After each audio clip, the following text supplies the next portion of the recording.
Oh shoot. Hello, I am Kyle, And this is Jake. and we're here to talk to you about Star Wars. To start us off, me and Jake have been into Star Wars forever, right, man? Ever, man. We love Star Wars. With Yeah. passion. Star Wars is, we just saw like all the books I have on the top of my shelf. We're just staring at Star Wars, thinking about Star Wars way too much, I think. Anyways, these podcasts that we want to try to work on are for, basically we're just like rewriting almost basically, we're keeping like the certain narratives of Star Wars, similar, but we're like rewriting, key moments in, certain climaxes of all the films to make it seem like everything like flows more. Definitely. So we're gonna be just coming up with our own versions of episodes 1 through 9, basically. And like, no disrespect to Disney or to George Lucas Right. or Lucasfilm or Right. anything. We love Star Wars and we love what they've put out there. Don't get us wrong with that. We love Star Wars so much, and we love the lore and we love the history of it, and we just feel like we know enough, and we know enough about story and screenwriting and all that stuff to make a story that is from our hearts and from our minds and from our creative vision. Right. Yeah. And we realized that some of the stuff that we'll be talking about is legends and is no longer like a part of canon anymore. Yeah. But that's a whole point of like a rewrite, right? Like, because we're making our own type of movie. We're using parts of the new trilogy, original trilogy, and the prequel trilogy, as well as some parts of Legends. Right. And our goal with these 9 movies is to really just tie them all together. Because it feels like, well, basically for the 1 through 6, do a pretty good job at tying everything in. But we, like, obviously... We feel pretty similar on 7, 8, and 9. Yeah. So, I think you like 9, don't you? 9 was okay. The reason why 9 was not very well received was because of the 8th one, because of The Last Jedi, in all honesty. And if Rian Johnson hadn't come in, because as you know, J.J. Abrams, he had a storyboard. Absolutely, for 7, 8, and 9. He Yep. had a story. Oh, yeah, for it's been 8. confirmed already, yeah. Yeah. And Ryan was Rian like, screw Johnson, that, I'm going to he's do like, my own thing. Screw Yeah. this, screw that. I'm making a Star Wars movie. I don't care about story. And it's just, that's, in all honesty, what ruined this trilogy. I believe it was kind of like episode 3, right? How arrogance led Anakin to the fall of Anakin Skywalker. Exactly, dude. The arrogance of Rian Johnson led to the fall of Star Wars. That's so true. That is so true. Is so... I just realized that. That's so, that's so crazy. But the thing is 7 was a good base. Oh, yeah. Absolutely. I agree. I mean, it wasn't fantastic. It had problems. Of course. It had a good enough setup. It was like episode 4, but I'm sorry, but it was a little bit more interesting than episode 4. Maybe it's because of the flashy effects. This coming from my generation now, right? Because people my age, when they went to go see episode 4, I bet they're like, man, this is amazing, this is great. Stuff Which, don't get me wrong, episode 4 is fantastic. It's unbelievable. It's one of those films where it has like minimal flaws. Right, and it paved the way for movies in the future. Oh, yeah, it absolutely changed the way. It paved the way. You're right, for like sci-fi, like space operas. Definitely. And this is what we'll be talking about today is basically just our rewrite of 1 through 9, but leaving the same like heart of the trilogy. Right. We're leaving that part alone, or else we couldn't have these ideas that we have. Right, exactly. Some movies were changing almost completely. Just for the sake of, Story. actual like for an actual consistent narrative. Right. So yeah, do you want to reveal our title for episode 1? Okay, so what we're thinking is episode 1 will be called Duel of the Fates. Duel of the Fates. Duel of the Fates. Excellent. It's a great. It honestly is it's a really good title, man. Like it works. Yeah, well, that theme song is also is in episode 1 originally. I think it paid good homage to just George Lucas and just that whole end climactic fight scene. Definitely, that's a staple in Star Wars. Right. Sure. Qui-Gon, Obi-Wan, and Maul. Definitely respect that whole fight. That was very good, very well. The choreography of that film for that fight was so good. I don't know if I would change anything about that fight. Like, I mean, yeah. I mean, maybe like the setting. Oh yeah. Where the fight's taking place. Mm-hmm. That's like because we've talked about like where we want this fight to. I mean, you'll see. Yeah, you'll see. We'll get there. We'll get there. Let's start from the beginning. Yeah. All right. You want me to open it up? Yeah, go ahead. All right, we're gonna open it up, and we want this to be a reflection throughout all the films. Yeah. Is have every episode 1 through 3 at least open up with a training scene. But for episode 1, we want Qui-Gon and Obi-Wan training together. Maybe like a younger Obi-Wan, like maybe 23, 20. Yeah. Like just older than Anakin from episode 3. Just older. Yeah. But it's like his final training session with Obi-Wan. Before Obi-Wan starts to take him on missions, starts to feel like more reliable, like he can rely on Obi-Wan more. And we want to be able to in this training sequence. We want to be able to capture the essence that these two work well together. Absolutely, that they know each other, and that they have a connection with the Force with each other, and so it's a very master and apprentice vibe. Like they're happy. They're content with one another, right? And what we want for the setting is if we want it to be at the temple, at the Jedi temple, in the middle of the day. Maybe there's some like green grass around, like their platform where they are. The granite, the stone under them is looks fresh and new. Yeah, and basically as this story goes on and they're practicing together, Qui-Gon begins to tell Obi-Wan like, "Hey, I'm realizing that you're using the Force in this way, like I do. Like I can feel myself imprinting on you. I'm proud of you. You're doing great, Obi-Wan. Right. Like you're really learning a lot from me." Kind of like a passing of the torch kind of thing. Like in a way of, wow, Obi-Wan, he's ready for the trials. Like he's here, and this may be my last time that I could be able to share my condolences for him and my respect for his willingness to listen to me and learn from me. Right. And it's like when a parent realizes that they're handing off their kid to college, right? Right. Yeah. It's like they're trusting them to be mature, adult, to make wise choices. I mean, isn't that what the Jedi are all about? Like making wise choices, right? Yeah. That training scene will be in itself just a very good reflection of the relationship with Obi-Wan and Qui-Gon Jinn. Yeah. I feel like it needs to be, if anything, a solid reflection on their connection to the Force for one another. Make it like, I don't want to say like a father-son thing, but definitely more of a master apprentice respect for one another, right? Like a student and a master, right? Like someone like Obi-Wan looking up to Qui-Gon. Just like he's the Jedi, Qui-Gon's the Jedi that Obi-Wan wants to be. And it's just like the respect aspect of it, you know. And I think that's what we want to try and convey in this training sequence. Yeah, like he respects him, but he's not attached to him. Right, because that's going to lean into some of our other ideas.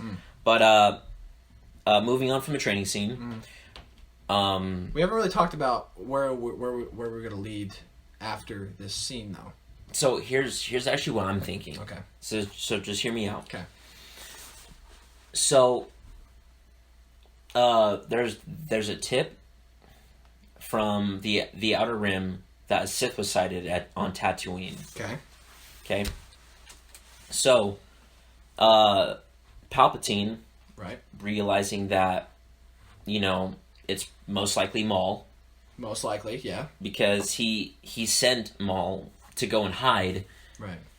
Until the plan is ready to come into fruition. Right. So basically Maul's on Tatooine, hiding it out. Mm-hmm. He's like the hidden pawn, right? Right. Palpatine, like, people don't know he's the Emperor yet. Nope. He's still a senator. He's not the leader, though. No, he's not. He's not. Right. He's not the just full barely. Senate yet. Yeah, he's just. I am the Senate. No, he's. I don't want to say he's fresh, but he's still on the lower end. Okay. Of the hierarchy of their social hierarchy. I don't know their form of like the House of Representatives, right? Got it. Yeah. Got it. So we want there to be a ruling because it's only a tip. The Jedi Temple, well, the council comes to the House of the Senate and they ask them for a ruling. Should we investigate? Send a couple of Jedi out to go investigate Tatooine. Right. Palpatine he's like, oh, it's just a tip. Like, don't worry about it, guys. Yeah, there's no need. Yeah. But yeah, the Senate comes to an overall agreement that there's a possibility that the Sith are coming back after 1,000 years of peace. You need to go investigate that. Yeah. So it's overwhelmingly, almost unanimously agreed that they need to send somebody to Tatooine. Right. But here's the thing with that is pacing. If we go from a training sequence just right after the crawl, and then boom, we're going to Tatooine, Sith, we meet, and then we go on, my fear is that we're moving a little too fast-paced. That's a good point. And that we need to, at first, set up who Obi-Wan Kenobi... Well, okay. Set up who he was as a young Jedi. Okay. And kind of maybe have some discussions with maybe Qui-Gon, Mace Windu, Yoda, saying, yo, Obi-Wan's ready for the trials. I've taught him all I've known. Yeah. All I know. Yeah. So they could have a meeting with the council. So Qui-Gon can have a meeting with the council. Hey, my apprentice is more than ready. I feel his connection to the Force. It's very strong. And then the council, they feel that Obi-Wan isn't ready and that he needs to prove himself one more time, and then we go into the story of all of it, of Darth Maul. You think him being ready should be that mission with Qui-Gon to go to Tatooine for the Sith, and they have a mini duel with Darth Maul there. With Maul, and he gets away. Yep. Right. But hold on a sec. Can't get to the sweet spot just yet. Right. Hold on a sec. Qui-Gon and Obi-Wan are elected to go because Obi-Wan is so close to starting the trials to become master. We should have this be his final mission with Qui-Gon. Right. Yeah. If they succeed at this, then he's ready to move and attain the rank of Man Master. Yes. So, here's what I'm thinking. Have Qui-Gon Jinn and Obi-Wan. They ship over to Tatooine.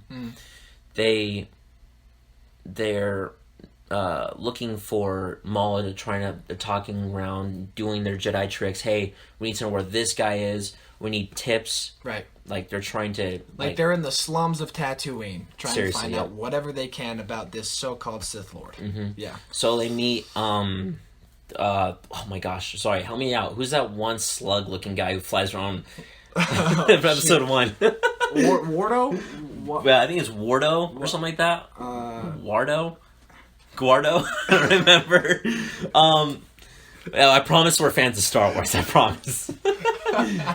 But anyway, shoot, what's his name? They pretty much meet him. He runs the pod races and stuff. Yeah. He runs, so he's got an in with every higher up like in Tatooine. Right. He knows connections. So Qui-Gon naturally, while confronting this guy, meets a small boy in the shop. Mm-hmm. This is where we meet Anakin.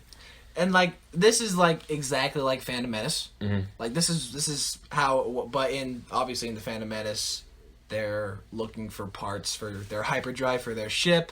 Mm-hmm. But in this case, we're switching it up so that Qui-Gon Jinn and Obi-Wan are looking for answers about a so-called Sith Lord. And do not let Amidala there. I do not want her to, are you an angel? No, I don't want that. Okay, that's no. This will bring you good fortune.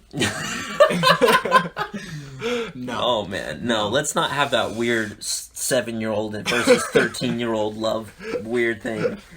Gosh. We'll keep that for episode 2. We'll it's a natural progression into how they meet. Yes. Anyway, let's move on. Anakin's there with a couple of friends, and they're talking about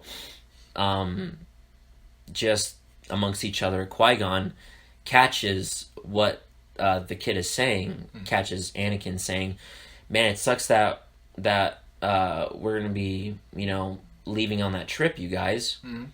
And because Wardo told him that everyone's leaving on a trip. Mm-hmm. Come to find out from Wardo that Qui-Gon's like, "Trip, where are these kids going?" And Wardo, I think is his name. I'm gonna keep calling him Wardo. Yeah. I don't really remember his name. I think Wardo sounds right. I think we're so wrong. It could be so wrong. The flying guy with like the elephant trunk nose. Okay, you know who we're talking about. Yeah. We want him to like, hey, those kids say they're going on a trip, but I'm actually gonna be selling to the highest bidder. Basically saying that they're going to be trafficking them as slaves. Right. Qui-Gon, catching wind of this, realizes that he can't bring them all. No. He can't save them. He can't save anyone, but he's got a mission to do, right? He can't focus on that right now. Yeah. So he continues his search for Maul. He talks to Wardo.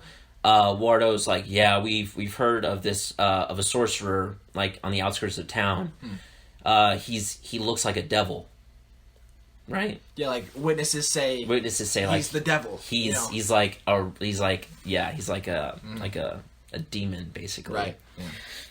Which I don't know if is racist for his kind or not, but it's fine. It's fine. Qui-Gon and Obi-Wan set out to go and search for Maul, and they come across this speeder bike. Right. Yeah.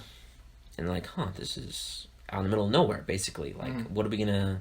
Like, what's going on? There's obviously somebody living around here. Yeah. What's going on? This is where I think we first encounter someone suppressing their Force powers so that they're not known to other Force users. You know what I mean? Who'd be suppressing their Force powers? Maul would be suppressing his Force powers because he wants to ambush Qui-Gon. Okay. And Obi-Wan. Right. Okay. I agree. Because right now it's like it's so that like it's like a Force camouflage. Okay. Yeah. So you know how people can be like, "I have a bad feeling about this" and all this and all the other stuff. Yeah. I want them to be able to not be able to sense him. Because his species aren't good at wielding the Force anyway. So it would make sense that he's not a very powerful Force user, that this is like the only real Force power that he's mastered. Not only that, but also Sidious has hid himself from the Jedi for years. Oh yeah. And so it's like the first time we're seeing this. Right, and he most likely taught Darth Maul that same ability. Oh yeah. To be able to hide his Force ability. Exactly. So that makes sense. Yep. Okay. And so, Maul comes out of hiding, faces Qui-Gon and Obi-Wan, knocks down Qui-Gon immediately, knocks him off to the side, and it's just Obi-Wan and him. Okay. Obi-Wan is fighting him. Lightsabers are like flourishing right now. It's one saber against a double-bladed saber. You know, they're going at it. Oh, so you want to reveal the double-bladed saber? I want to reveal it straight off the bat. Yeah, okay. I mean, because we got the original trilogy first. People want to see something new right now. Okay. They want to be engaged right now. What's going to engage somebody other than something new, right? That makes sense. How can you? That makes a lot of sense because when he revealed his double bladed in the first I think that came way too late. Came way too late because whoa, nobody's we've never seen this before. Yeah, nobody's invested in the movie at that point. Yeah. I mean, episode 1 is so it's not the greatest. So slow. It's not the greatest. It's so, and I don't want to have all that political crap. You don't want politicals. I don't want that political crap. I want to keep things political with Senator Palpatine. Okay. That's where I want the political side to stay. Okay, that's what I was just going to say. Yeah. Because that's how he gets his rise to power, right? Right. Yeah, I was going to be like, yeah. Okay. Mm-hmm. Anyway, Maul and Obi-Wan fight. Obi-Wan gets a nice cut onto Maul's leg. Okay. A good cut. Okay. Where it almost like takes him out of the fight almost. And Darth Maul's shocked. Darth Maul's shocked that he got Obi-Wan on the leg. Yeah. This is going to come later at the end. At the end of the movie. Oh. So just keep that in mind, all right? All right. So anyway, Obi-Wan force pushes Maul away, and that leaves him enough time to grab Qui-Gon and to hop onto Maul's speeder. Hop on the speeder. And drive straight into town, into Tatooine. Okay. Now Qui-Gon is injured, right? Because he got knocked out. He's got to rest Qui-Gon someplace until he wakes up. Yeah. Basically. Yeah. So he takes him to where? Anakin's house. Anakin's place.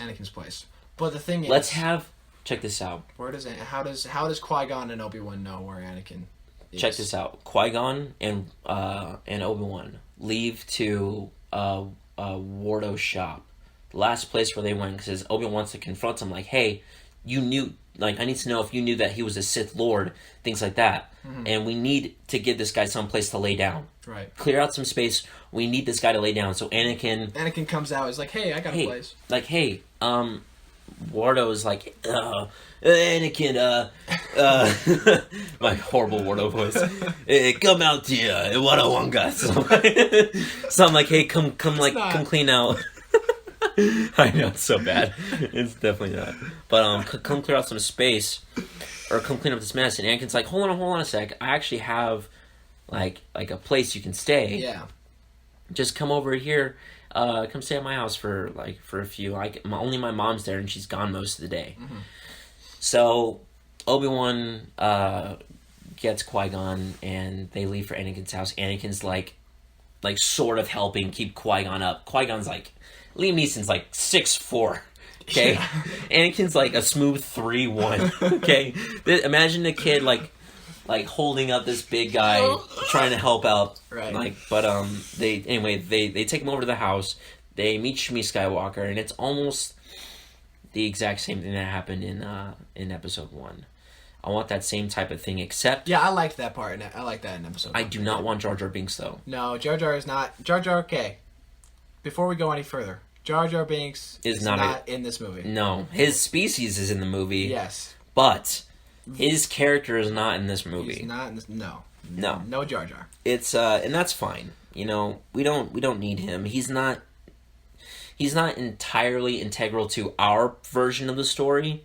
Yeah. Although I realize he's integral to the George Lucas version because he's the one that gets the emergency powers to Senator Palpatine. Yeah. And that's how he rises to power. Mm-hmm. How we want Senator Palpatine to rise to power is more gradual, more natural, and just boom, power. Yep. Anyway, so Qui-Gon wakes up to Shmi Skywalker, dabbing his head with cool water, trying to keep him nice and cool because he's knocked out. And Qui-Gon opens his eyes, and for a second, he lets his emotions take over, and you can see it in his eyes that he finds Shmi Skywalker attractive, basically. See, what we want to do for this scene right here is we want the impression of Qui-Gon to feel, even sometimes act like the father of the house. Yeah. Right. And we want Anakin to see his Qui-Gon's embodiment, and really we want the viewers and like we want our vision to be of Anakin. Like, wow, this is like the dad I never had. This guy is like the dad I never had. Right, right. Yeah. And you see Qui-Gon talk to this kid because Annie's really like interested. Like, who are they? What is that? Yeah. What's that on your hip? What's that laser sword? Oh man. Like because they're on the Outer Rim. They probably never even seen Jedi there. Yeah, it makes sense, but like, so have them be like this. What's that on your hip? That's not a blaster. Thank you. That's much better. That's much better, right? That's not a blaster because blasters, come on, Outer Rim smugglers, spice traders, right. dude. All they see are Everyone's got a blaster, dude. Yeah. Rifles. Like, they've never seen something like that. Even maybe a vibroblade, right? But never a lightsaber. What if? Hold the phone. What if we keep in laser sword because the rumor from Darth Maul. Oh, that he's got like a laser sword. A laser sword. Like this sorcerer with some kind of laser sword. A blood laser sword. Because it's red, dude. Yeah. He's a demon, dude. So maybe that's where they get the laser sword kind of thing.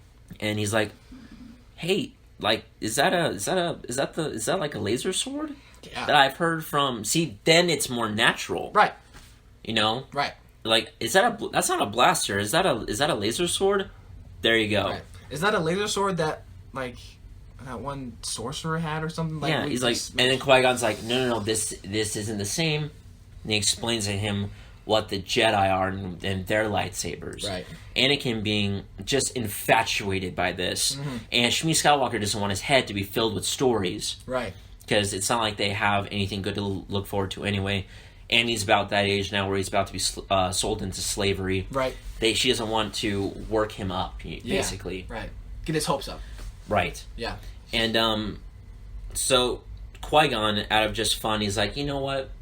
Just for fun, let's administer a test. Right? A memory test. Okay.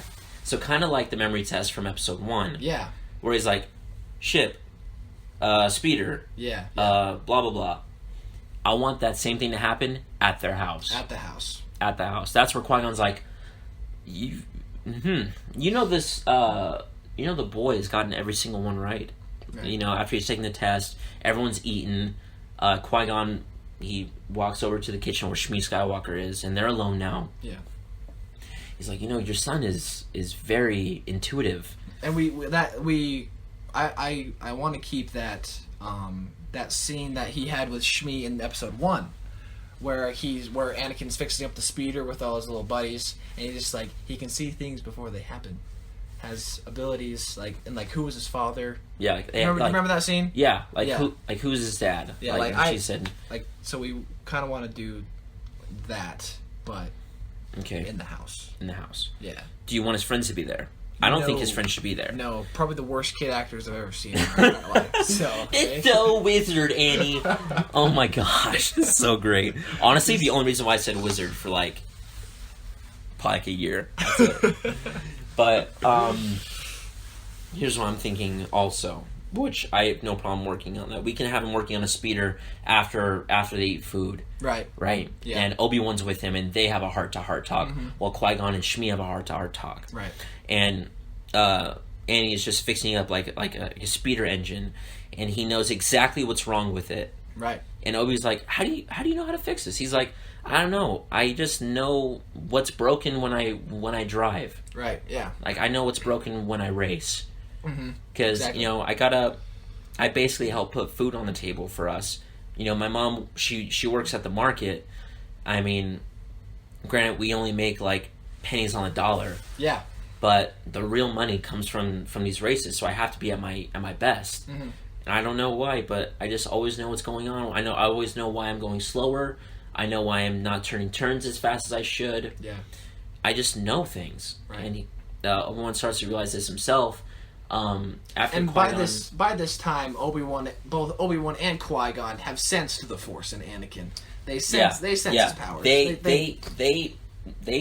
made eye contact just after the test was over. Right. Like, hey, yeah, this kid's no joke. He's probably a Force sensitive kid. Yeah.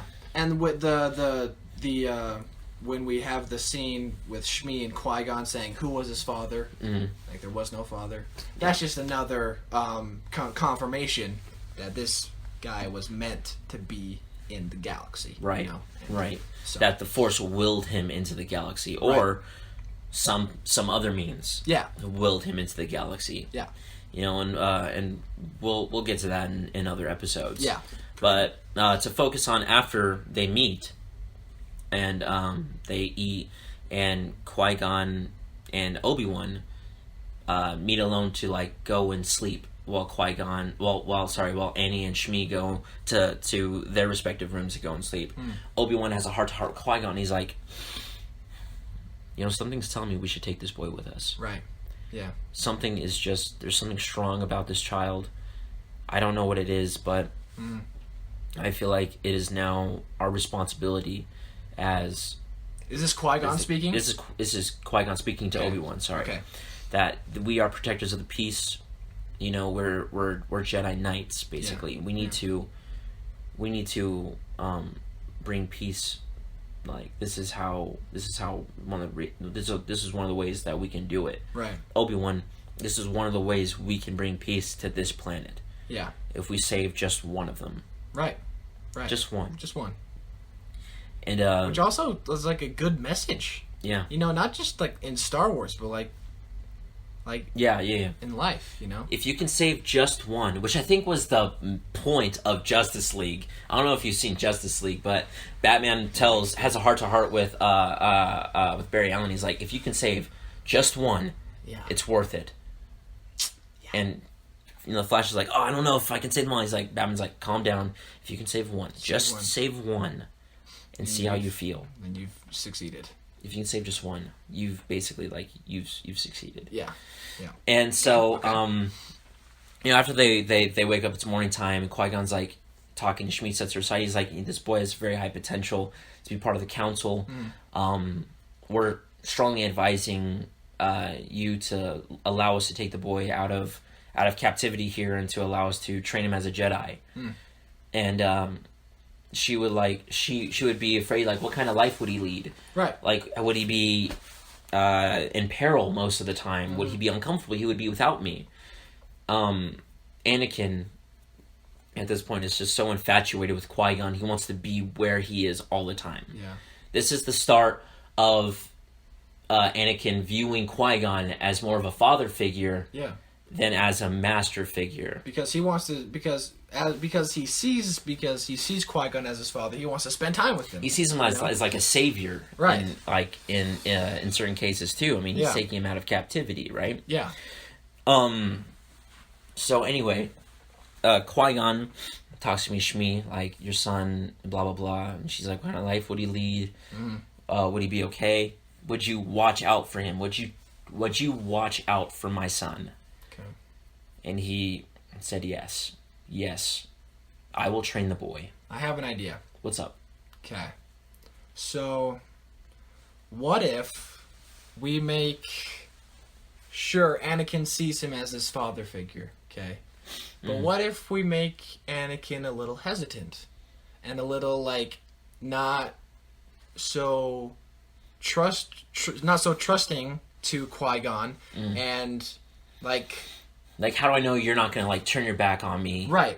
Like, how do I know you're not going to, like, sell me? How do I know you're not going to, like, be these things? I can't just automatically trust you. Right. And then we can get to the part where, you know, Shmi agrees with Qui-Gon. Like, they have a heart-to-heart. Check this out. Okay. They agree. Shmi and Qui-Gon agree. Yes, sure, he should do it. But it should be his choice to go. Right. So Anakin, being hesitant, is like, hey, I'm not too sure about this. I mean, I understand the legends, and I understand the stories, and I more than anything want to go, but how do I know? How do I trust you? Yeah. And I think I think this is where we should try to get a moment where Qui-Gon sets him aside and talks to him like a son. Okay. And he's like, look, I know you have nearly no reason to trust me. And I know that living here has made you a bit harder Right. than most kids who would just be influenced. Yeah. But you're not like every other kid. Yeah. I sense something in you that I haven't sensed with any of my other apprentices before. Right. This is not just special to me, But to the galaxy. but I feel like this is special to the Force. No, that's bad. Yeah. Okay. Yeah. And so, you know, I remember when we were talking about this before about the betrayal thing, and after this, heart to heart with Qui-Gon and Anakin, we could have a scene where with Shmi and Anakin, and Anakin's like, I don't know what to do. I don't want to leave you. You're my mother. And she's basically telling him, like, you. go. Like, you need to go. And Anakin's like, what should I do? And she's like, I think you need to leave. And Anakin's like, what? Like, don't you want me here? Don't you want me here? Don't you need me? Right. And Who's going to take care of he you? gets a little angry. Yeah. And then, you know, he leaves not only because, like, yeah, it might be the right thing to do, but a little bit out of spite. And a little bit out of, like, anger. I mean, he is, like, 10 years old right now. We should establish that. Anakin Skywalker is 10.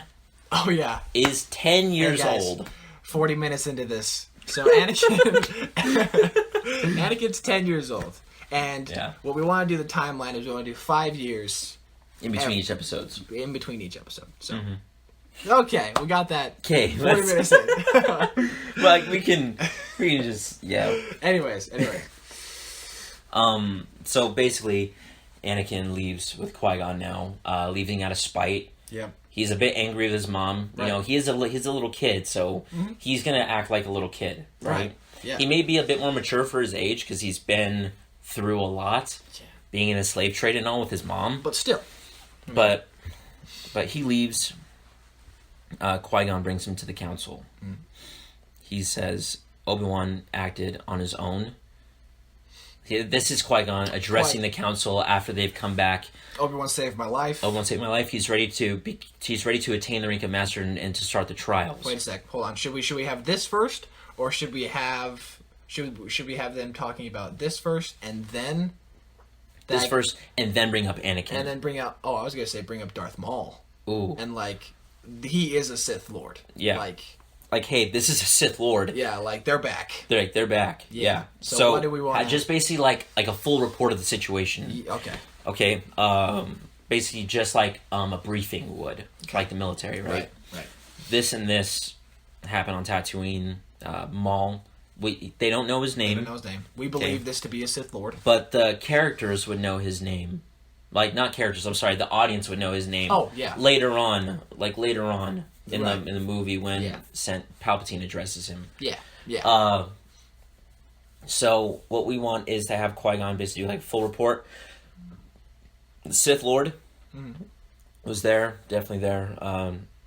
Like a lightsaber that Qui-Gon had never seen before. Two-bladed lightsaber. Definitely was crafted with a red kyber crystal. Yep. And we all know how red kyber crystals are made, right? They corrupt. It's like a corrupted. It's a corrupted pure. It's a corrupted pure kyber crystal, right? Yeah. Right. And the Senate at this point, they're hesitant. They're like, "Are you sure? Like, are you sure? Like the Sith haven't been around for 1,000 years. How? Like, are you sure? Really? And yeah, and basically they said, well, where is he? Did you kill him? Like, what did you do to stop him? That's when he turned to Obi-Wan and said, Obi-Wan basically got me out of there, saving my life. Saved my life, yeah. So I think that shows more than anything that he's capable of not only protecting himself but protecting others. Yeah. It's a good example of basically being having a keen sense of protection, of like goodwill. He's not focusing on just the mission, but he's got to save his master also. Right. Because they're trying to prove, I think, more than anything, that they're not like the Sith Lords, where the rule of two, and the princess always has to kill the master. Right. Like, that's so messed up. They can't just have like a nice retirement. No. Chill with their red lightsaber out somewhere. No, nope, not on the beach. Nope. They always got to kill one another. Has to be murder. Murder. Yep. Anyway, after this, Qui-Gon's like, by the way, we have a request. I have a request. As I was finding refuge to take care of Qui-Gon Jinn after the battle with this so-called Sith Lord, we came across this young boy, Anakin Skywalker, and we believe him to be the chosen one. Yeah. And Mace Windu was like, you're referring to the prophecy that you will bring balance to the Force? Yeah. And like I really like that scene in the first. I did episode. too. I like basically every time they address the council. Yeah. I love that setting where it's just like a group of Jedi Masters in like a circle. Yeah. It definitely feels more council oriented, and I love that. I love that part of the prequel trilogy. Yeah. And I was thinking too. I was also thinking like maybe not like I'm not talking like a scene right now, but maybe we add scenes with like Obi-Wan or Qui-Gon for that matter, and just like Ki-Adi-Mundi or like Kit Fisto, like have some more relationships with the other Jedi Masters, because I feel like in the prequels they didn't do a very good job with that. Like portraying them? Not portraying them, but like giving them screen time, and because like the thing about the Clone Wars is that like the animated TV show was that they gave a lot of characters who were sidelined in the movies a front and center image. Right. And I'm not saying that we need them to have a front and center image in the movies, but I'm just saying not a lot of people like watch the Clone Wars. Like a lot of people usually just stick to the like the films. Movies. Yeah, Movies. I hear you. And like that's why everybody was really upset with a lot of things in Revenge of the Sith, because they're like, who the heck is this Grievous dude? Like where did he come from? Right. You know? And like so what that we have the Clone Wars? I mean, some people just don't watch those, you know? So I think that's where we can fit like spin-off movies or stories, things like that. Yeah. And what I want for the main objective for these prequel trilogies is to focus on the relationship between Qui-Gon, Obi-Wan, and Anakin. Okay. That's what I'm looking for. Right. Because I feel like if anything, they're the heart of the prequel trilogy movies. For sure. But I'm just saying like have little like side scenes. Oh yeah, I hear you. With other Jedis, just not to make them so like one dimensional. I think having like branched off miniseries. I think that's where miniseries can come in. That could work. Like streaming series, whatever. They could have like a Kit Fisto.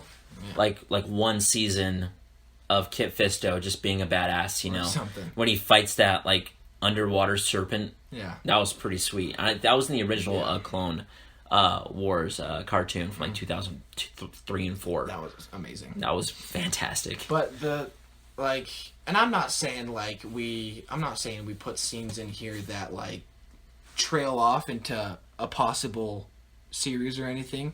I'm just saying like we have like little scenes in here where maybe I mean, yes, the main focus is gonna be Qui-Gon, Obi-Wan, Anakin, that relationship, but maybe even after Qui-Gon and Obi-Wan brief the council, they leave and the council has a discussion. Yeah, I like that. Yeah. I like that because you get a taste of everyone's personality at once. Right. I love that idea. Yeah. So after Qui-Gon addresses the council, gives a report, addresses Anakin, they have a discussion like, the boy is Mace Windu, right? Talking to Yoda like, hey, the boy is too old.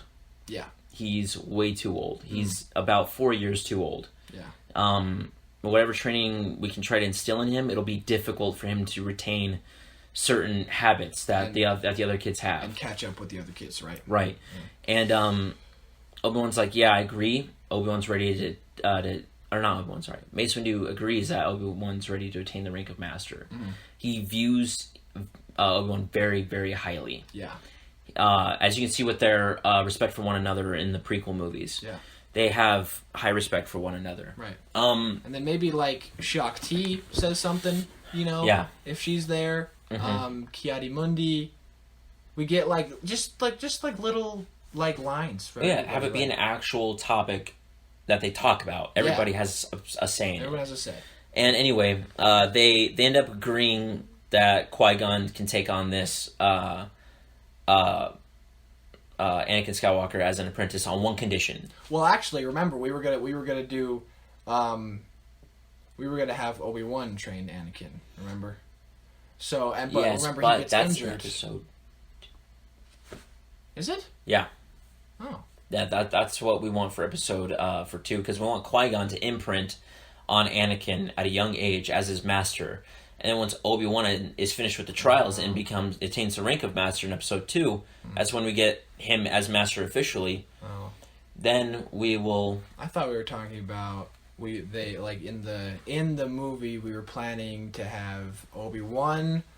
We were planning to have Obi-Wan train Anakin, but he gets badly injured at the end. Well, this is the training. Remember the training scenes that we set up? So we had Qui-Gon and Obi-Wan, Qui-Gon and Anakin, then Obi-Wan, then Anakin. Oh, you're right, yeah. So, you're right. We wanted to end Qui-Gon's training of Anakin with that Qui-Gon and Anakin opening training sequence in the beginning of episode 2. That's right. So check this out. Okay, yeah. Okay? Yeah, I'm just trying not to get the audience confused about what we're talking about. Right. So, after they talk and basically say Qui-Gon can take on Anakin as an apprentice, we want to then move on to what the Senate wants to do about this new Sith Lord. Right. Yeah. That's been found on Tatooine. I have a political scene of Palpatine and how maybe Palpatine's like influencing. Should we put Amidala in there? I think we should have her in there as a representative. Yeah. Just introduce her a little bit as this like young queen. Right. Right? Trying to fill the shoes of her mom. Right? And maybe this was Sidious's plan all along for Maul to get caught. So they're like, we need a leader who's willing to go out and hunt this guy down. Right. But remember, Palpatine was hesitant in the first place. So why would they want to entrust power on somebody who was wrong? That's true. So check this out. Here's what I'm thinking. Amidala gets... Because she's the one that was, like, dead set, you guys need to investigate this. This is, like, who's with me? They need to investigate this. So they elect the emergency powers to Queen Amidala. Oh. Okay. Right? So now she's in charge. Dang. So she makes the choice after they, they take a recess. They need more information. Then they recess again. Yeah. Maybe later on, maybe we have a scene where there are smugglers, like almost like a montage of smugglers from separate species, separate like empires and races talking amongst each other, trying to figure out where's this Maul guy at. Right. Where is he at? Come to find out, he's on Naboo. Right. He's on Naboo. Why? Who else is on Naboo? Amidala. Senator Palpatine. Oh, why is he on the? Why is he that? Why Senator Palpatine. Why are we there? Check this out. Senator Palpatine, his home planet's Naboo. Oh right, yeah. So it only makes sense for him to go back there after everyone else broke for recess. When everyone comes back, Palpatine doesn't say anything about Maul being on Naboo, but another representative from Naboo is like, you know what? We actually got word that he was suspected to be on Naboo. Okay.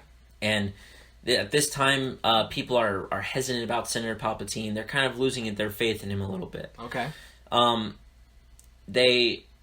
They want to send a group of I would say like Jedi to Naboo to scope things out again. Who else besides the two people who fought him?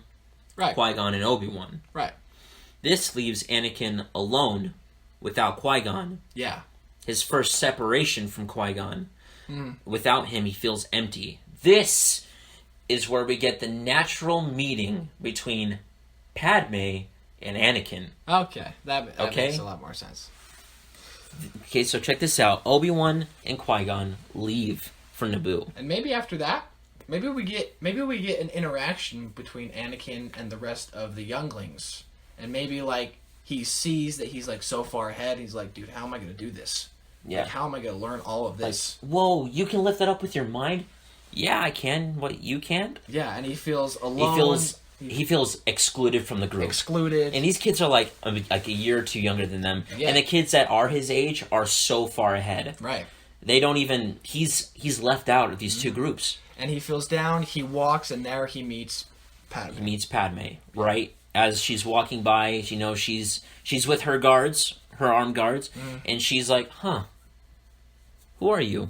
Like, what are you doing wandering around? What are you doing wandering around? You can't be wandering around. Right. Come with me. Where are they? Let's walk. So right now, in this setting, so the House of Representatives and the Jedi Temple are in relative close setting. In Episode 3, you can see them being in close setting. Yeah. Because Yoda goes from fighting at the temple to taking a speeder to like the House of Representatives area. Yeah. And so they can't be that far away. Mm-hmm. So it only makes sense that Anakin would like wander into that from like walking away from the temple. Mm-hmm. He feels alone now. Qui-Gon left him. Maybe check this out, because Qui-Gon and Obi-Wan have to be there at the meeting in order to be sent out. Yeah. And who better than to leave Anakin than with somebody his age? Right. Let's have them be the same age. Okay. Wait, whoa. Okay, so she's 10. Padme's 10 and she's the leader. She's 10 and she's leading this investigation. She is the Senate at this point. Yes, she is the Senate. I am the Senate. So she's granted emergency powers. I mean, it's not... I mean, she is the queen.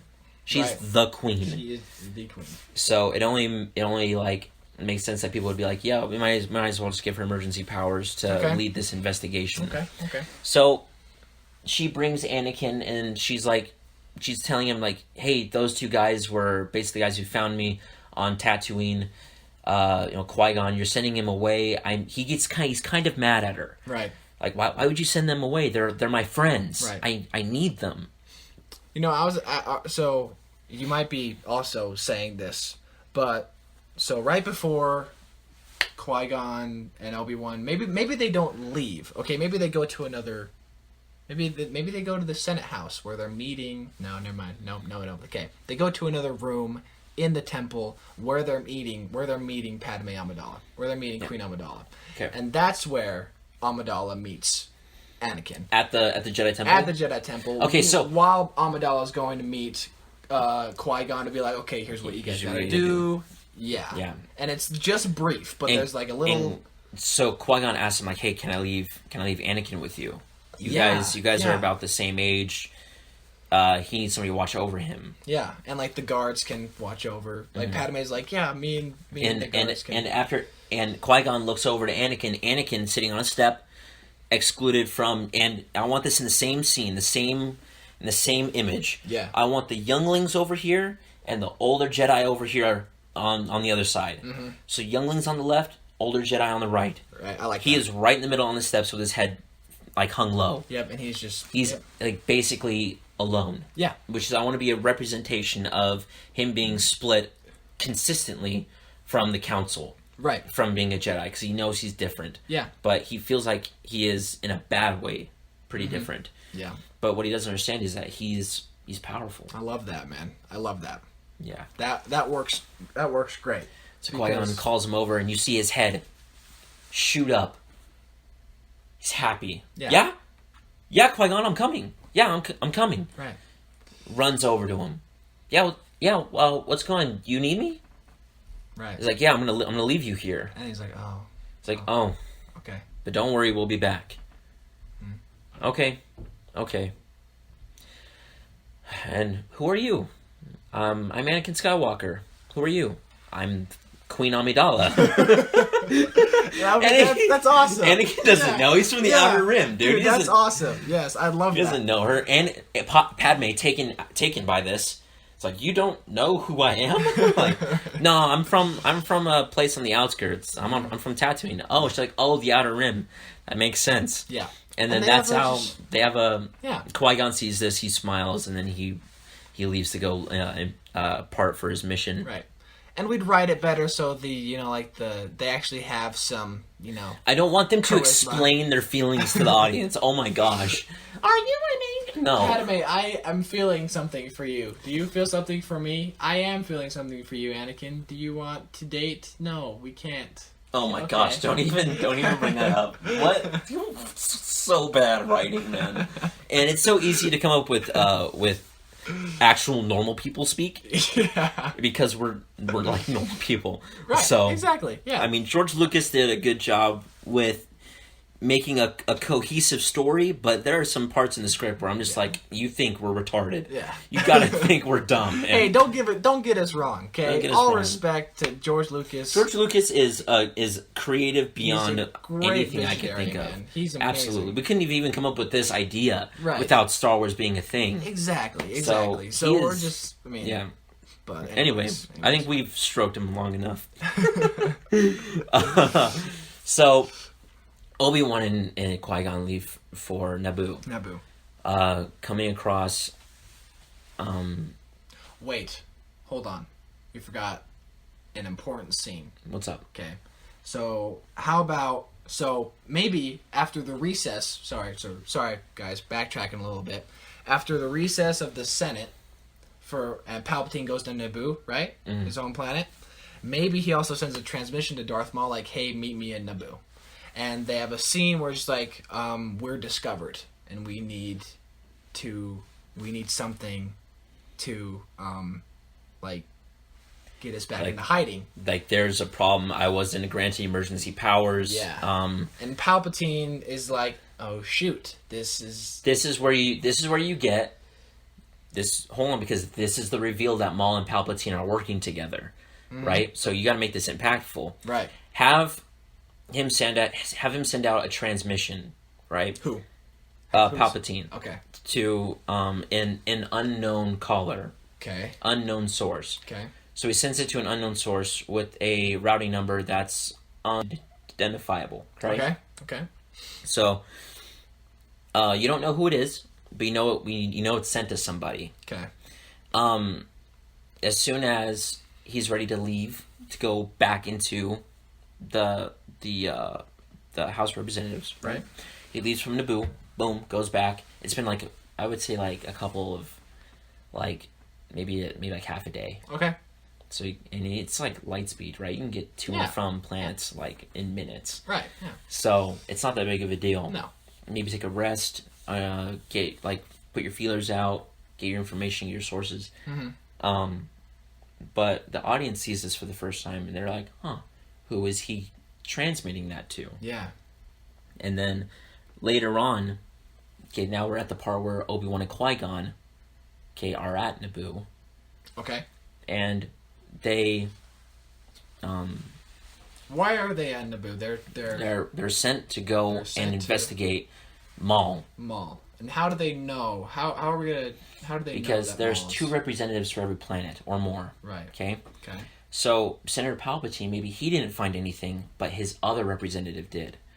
We can have that be like somebody. We can have that be Jar Jar Binks, maybe. Sure. Maybe we can have that. Maybe that's how we bring it in. That, though. I really don't think so too. But their species is also on Naboo, so maybe somebody less annoying than Jar Jar Binks. Yeah, maybe a better Gungan. A better Gungan, because there are better Gungans. Yeah, there are less annoying ones. We don't need somebody high in pitch. We need somebody who can control themselves under a democracy. Yep. Somebody who's mature. Yep. Okay, Jar Jar Binks is not mature. Maybe have him like frying in the background or something like that. I don't know.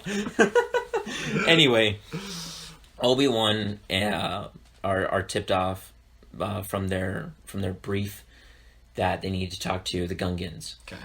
Maybe the Gungans know where the Sith Lord is. Okay. So they talk to the Gungans, and the Gungans agree to help widen the search, right?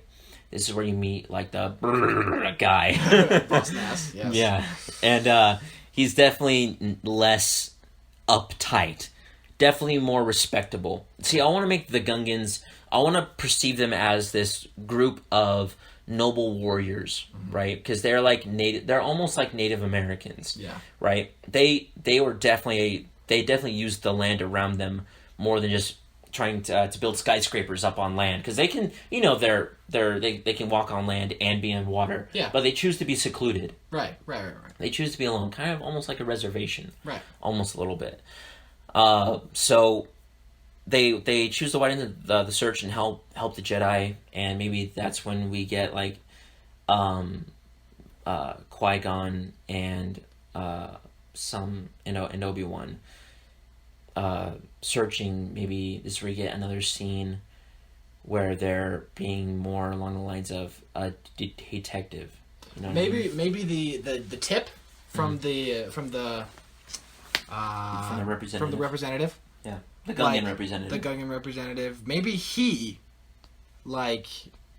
knows where the tip came. Knows where the Sith Lord was at in Naboo. Well, that's what I'm saying is that Naboo's a big place. So the Gungan that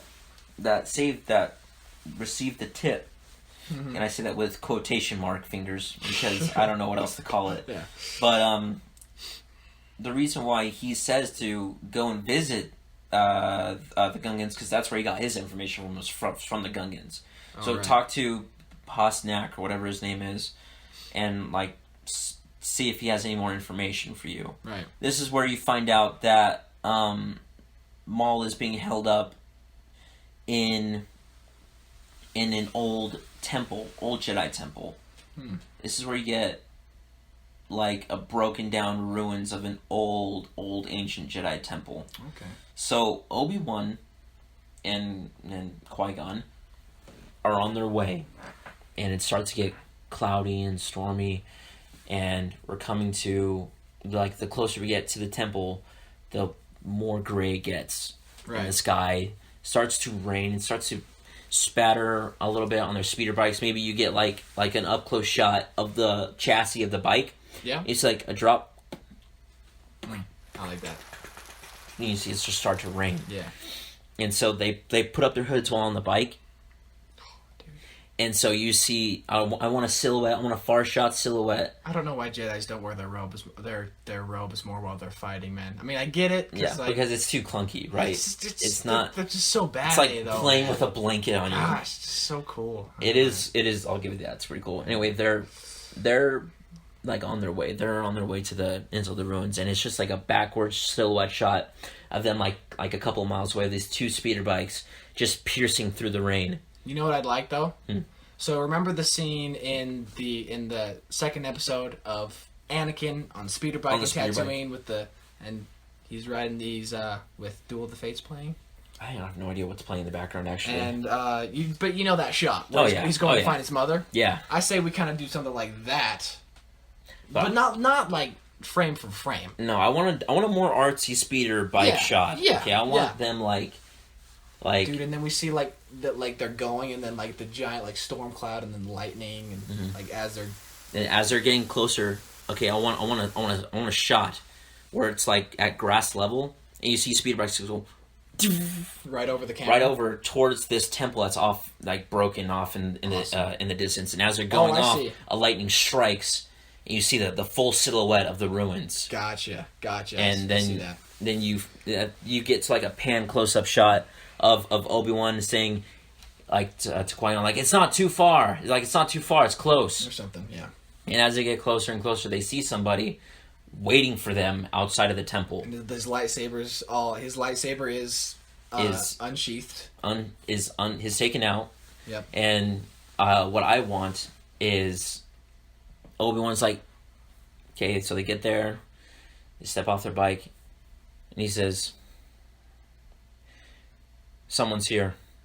He's not suppressing his power. He's not suppressing his Force abilities anymore. Yeah. Qui-Gon's I feel it too.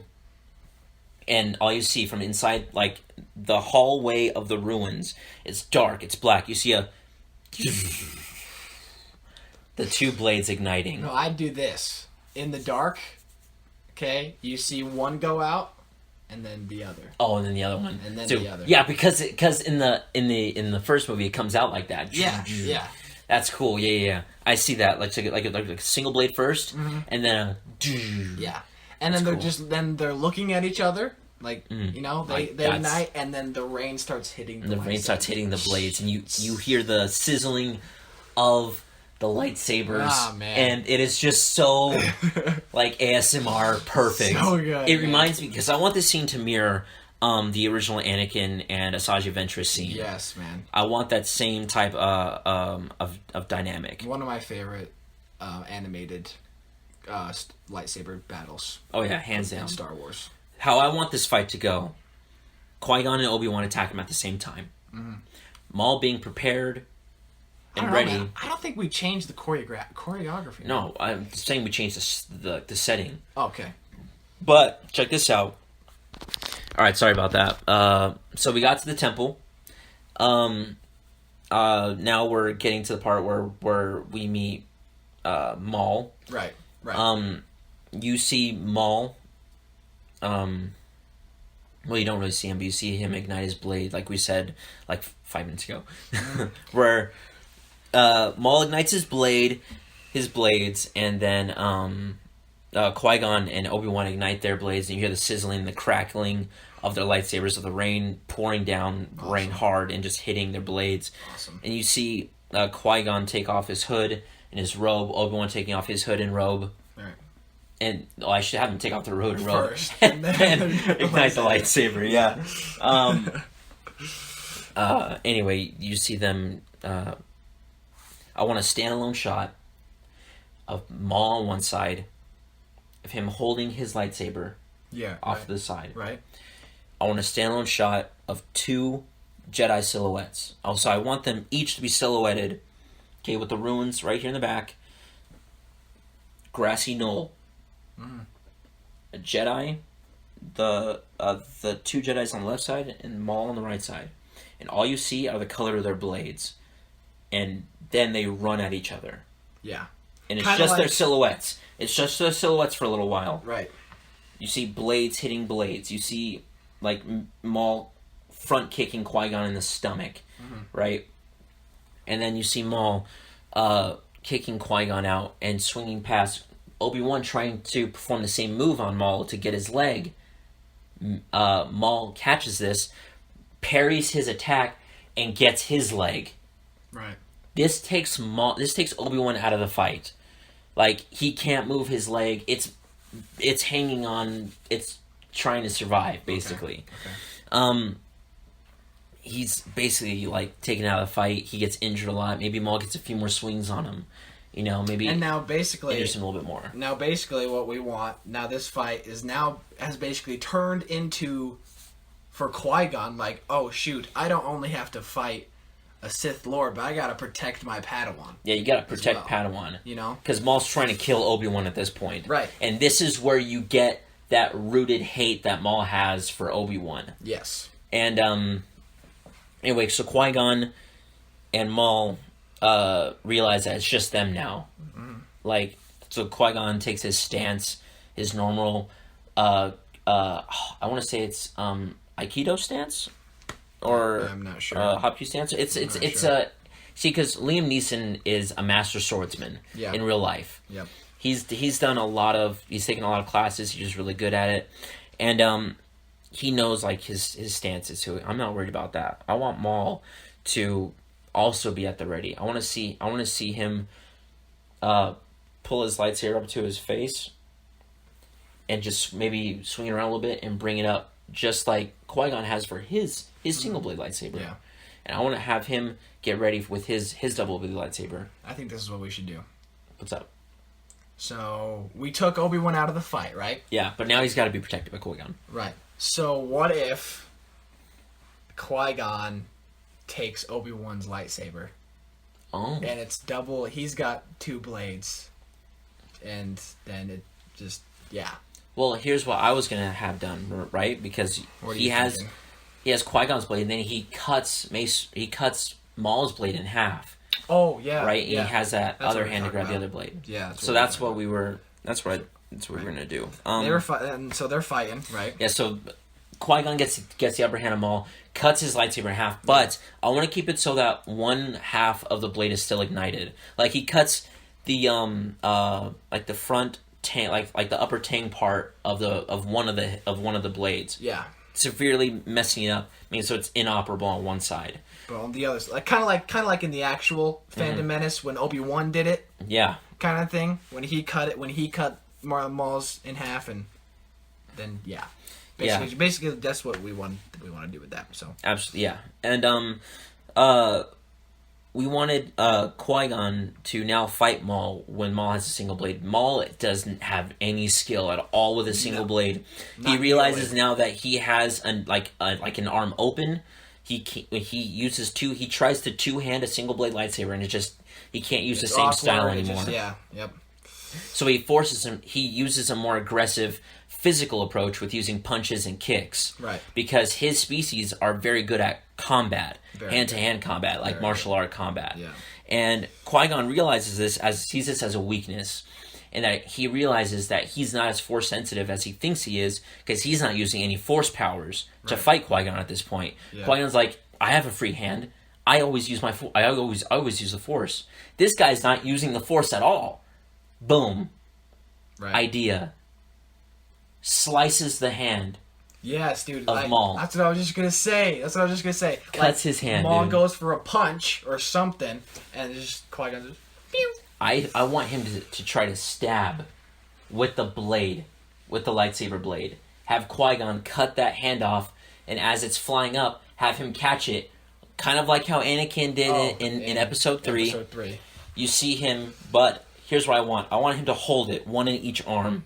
I want a crack of lightning to go right behind Qui-Gon, and have the lightning on one side, with the green lightsaber on the left hand, in the crack of lightning coming down from his right side behind him, have that ultra white light on one half of his face, and the glow of the green lightsaber on the other half of his face. And then as the lightning travels behind his head, the red lightsaber on the right hand is being shown on the right side of his face, while the glow of the lightning on the opposite side of his face lights up his left side. Right. Because now Qui-Gon is pissed. Yeah. At this point of the fight, he's being very aggressive. Yeah. So he takes the two blades and basically makes Maul concede, right? Because right now, the Jedi way would be not to kill him and have him face trial. Right. So, here's what I'm thinking of. We don't kill Maul. We actually make him face the trials. Interesting. Face up for his crimes. But check this out. After Qui-Gon and them take capture of Maul, and they have him under their control, and they bring him back to the House of Representatives. Maybe Obi-Wan is in the med bay, right? He's not there, so it's Qui-Gon and Senator. Everybody's there. They witness him. It's kind of like a trial, like a jury, almost. Where now Maul is on the stand in the middle of this platform with Qui-Gon right next to him.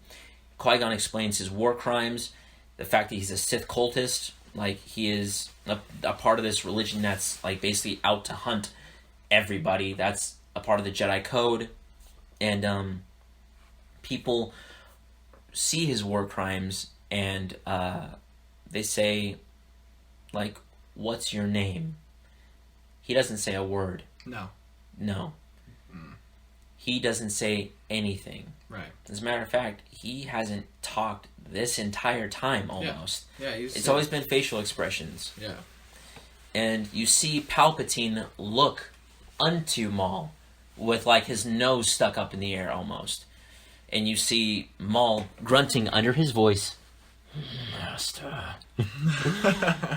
This revealing that Palpatine is the master of that Sith Lord at the time. Nobody knowing his name is Maul. I think Palpatine kills Maul. I think Palpatine should kill Maul. Maybe Maul's being held in a cell. Yeah. Or held in a cell. Yeah. And Palpatine comes over to his, maybe not electrocute him, but maybe force chokes him or something. Yeah. Maybe you have that scene where in episode 9 where take your life force or something. No. No? It's too retarded? No. Okay. Here's what I'm thinking. Palpatine doesn't even show up to Actually, no. I like the reveal. I like the reveal of Master. I like the reveal, but maybe.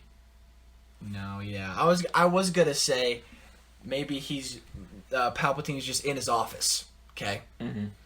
He knows Maul has failed. He talked to him as like Senator Palpatine, not his master, obviously, and he knows he's failed. He's a failed apprentice, and while Maul is in the cell, Palpatine then slowly force chokes him from his office. And once Darth Maul is killed, it cuts back to Palpatine and he just smiles. Yeah. Like that weird. So I finally get like a little hint of him being like a little bit crazy. Yeah. That's a good idea. Maybe we can have that. Right. Maybe we can have both. Check this out. Yeah. Hear me out. Here's Master gets sent to your jail. Maul gets sent to your prison. Mm-hmm. Right? Palpatine having a conversation with Maul in his head at this point.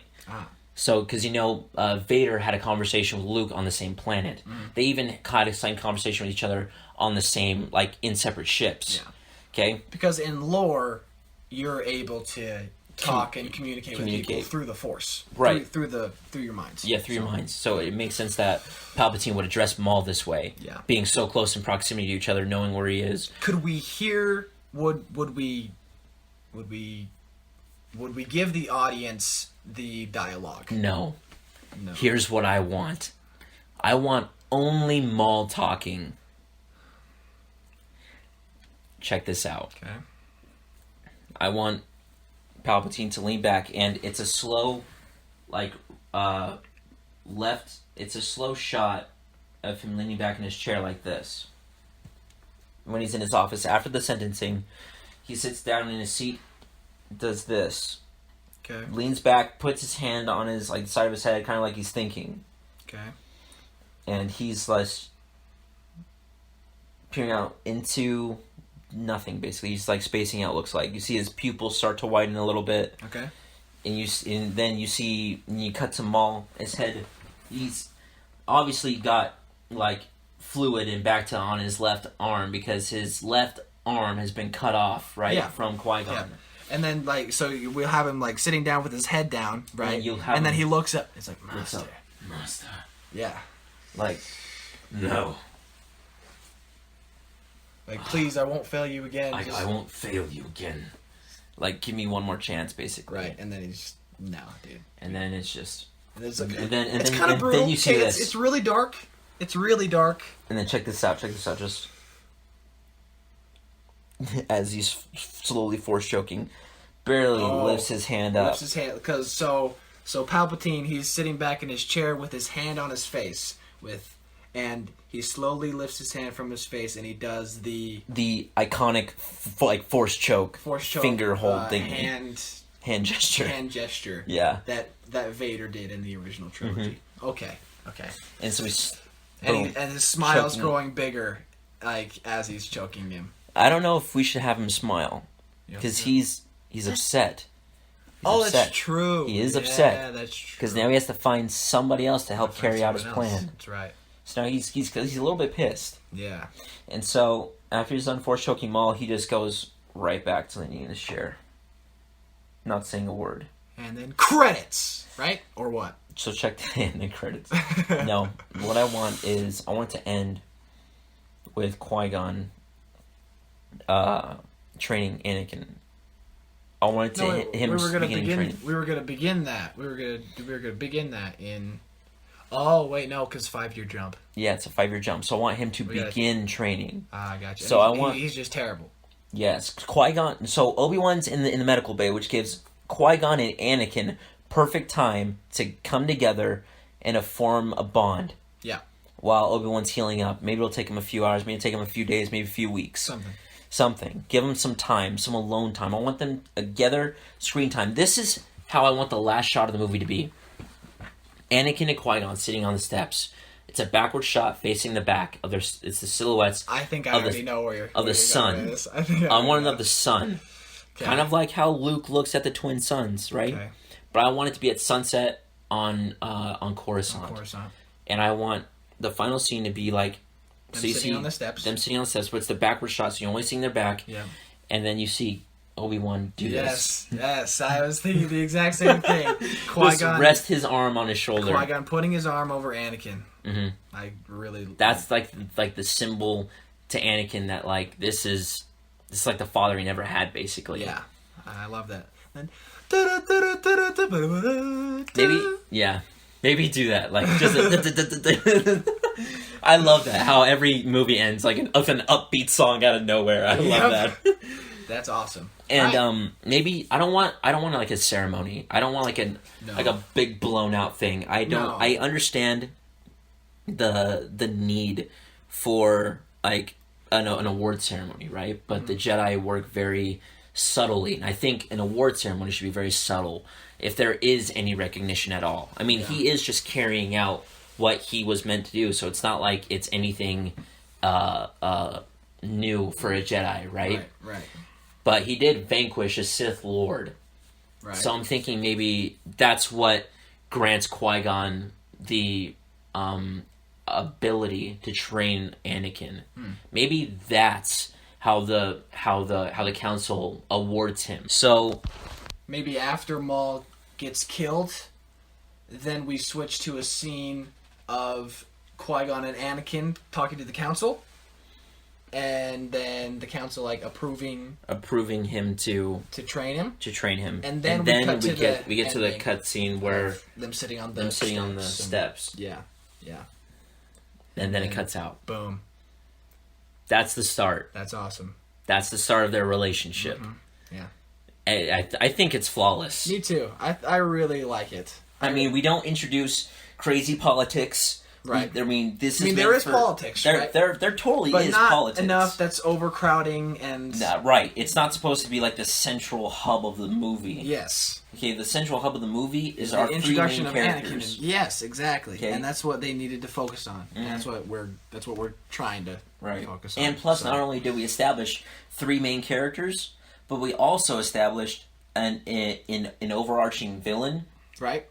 And his apprentice who died. Yeah. So we had a main antagonist who later he died in that movie. Mm-hmm. And we established an overarching master Sith Lord. Yes, right. Boom, right at the end of the movie. Mm-hmm. And now like the audience knows where the story is and where it could go, and we've left things out in the open for episode 2. Right. And we left just enough things in the air so when we open up episode 2, it's natural. Right. It's very organic. Yeah.